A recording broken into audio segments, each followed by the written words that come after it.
పాక్కి చెందిన డాన్ పత్రికలో వచ్చిన ఒక కథనం ఇప్పటికీ పాకిస్తాన్ అతలాకుతలం అవుతోంది భారత్ చర్యల వల్ల. భారత నేవీ చేపట్టిన ఆపరేషన్ డీప్ మేనిఫెస్టో వల్ల పాక్ ఆర్థిక వ్యవస్థ అతలాకుతలం అవుతుంది అన్నది డాన్ పత్రిక కథనం. సో ఇప్పటికీ కూడా భారత్ శిక్షిస్తోంది అనుకోవాలా పాకిస్తాన్ని? అండ్ ఏంటి ఆపరేషన్ డీప్ మేనిఫెస్టో అంటే ఏంటి? ఇప్పుడు అందరికీ ఒకటి తెలుసా అండి, ఆపరేషన్ సింధూర్. అది బహిర్గతం, ప్రపంచానికి తెలిసి భారతీయులు అందరూ ఆపరేషన్ సింధూర్ అంటే ఎవరికి మనం చెప్పనవసరం లేదు. కానీ భారతదేశం ఇంకొక సీక్రెట్ ఆపరేషన్స్ ఉంటాయండి ఒక శత్రు దేశాన్ని శిక్షించడానికి. అది డాన్ పత్రిక. డాన్ అంటే పాకిస్తాన్లో ప్రముఖ వార్తాపత్రిక అనమాట.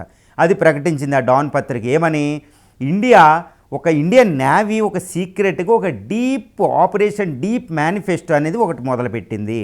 అది ఏంటంటే ఈ పాకిస్తాన్ యొక్క తీర ప్రాంతం ఉంటుందండి. అది సుమారు 1500-1400 కిలోమీటర్ల తీర ప్రాంతం ఉంది. దాన్ని ఏమంటారంటే ఈ మక్రాన్ కోస్ట్ అంటారు. ఈ సౌత్ పార్ట్స్ అనేది ఇరాన్కి, ఇండియా, గుజరాత్కి మధ్యలో మక్రాన్ కోస్ట్ అంటారు. ఇందులో కరాచీ అనేది బిగ్ పోర్టు, తర్వాత గ్వడార్ అనేది ఒకటి ఉంటుంది, ఇంకా చిన్న చిన్న పోర్టులు ఉంటాయి. ఇది ఏంటంటే ఈ పోర్టుల దగ్గరికి వెళ్ళాలి అంటే బే ఆఫ్ బెంగాల్ దాటుకుని వెళ్ళాలి. కానీ బే ఆఫ్ బెంగాల్ అనేది ఇండియన్ ఓషన్లో ఇండియా ఈజ్ ద కింగ్. ఇంకా ఇండియాని మించిన దేశం ఇక్కడ ఉండదు. ఎందుకంటే సుమారు 300 షిప్పులతోటి మనం ఉన్నాం. ఒక air craft carrier INS Vikrant అక్కడ మోహరించి ఉంది. సుమారు 9 submarine include nuclear submarines Karwar port ఇక్కడ కర్ణాటక నుంచి, ముంబై నుంచి, ఈ గుజరాత్ కాండ్లా పోర్టు నుంచి మోహరించేసాం ఆఫ్రికా తీరం నుండి. ఇప్పుడు పర్షియన్ గల్ఫ్ దగ్గర మోహరించి ఉంది కొన్ని వందల షిప్పులు.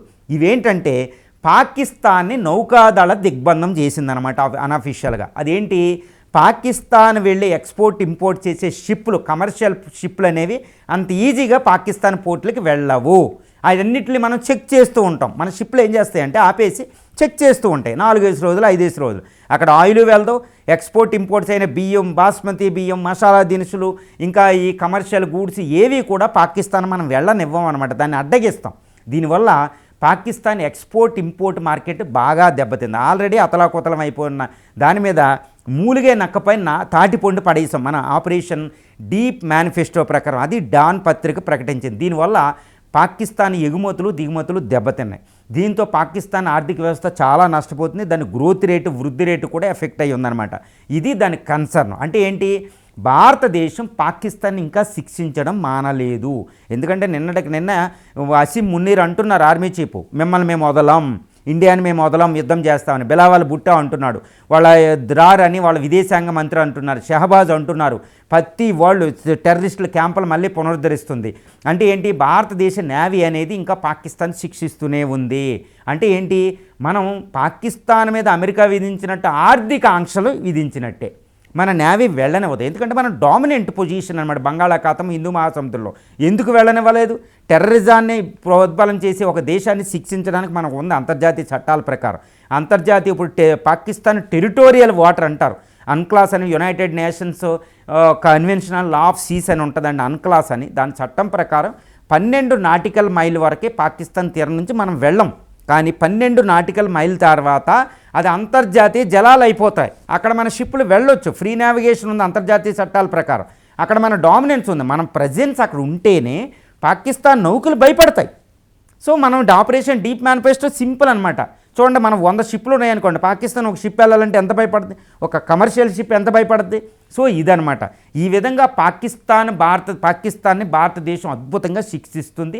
దీంతో పాకిస్తాన్ ఆర్థిక వ్యవస్థ అతలాకుతలం అయిపోతుంది. ఇది ఒకటే కాదండి, ఇంకోటి ఏంటంటే పాకిస్తాన్ FATF గ్రే లిస్ట్లో పడేస్తుంది. దానికి ఎక్కువ నిధులు రాకుండా అడ్డుకుంటున్నాం, దానికి కంపెనీలు రాకుండా అడ్డుకుంటున్నాం.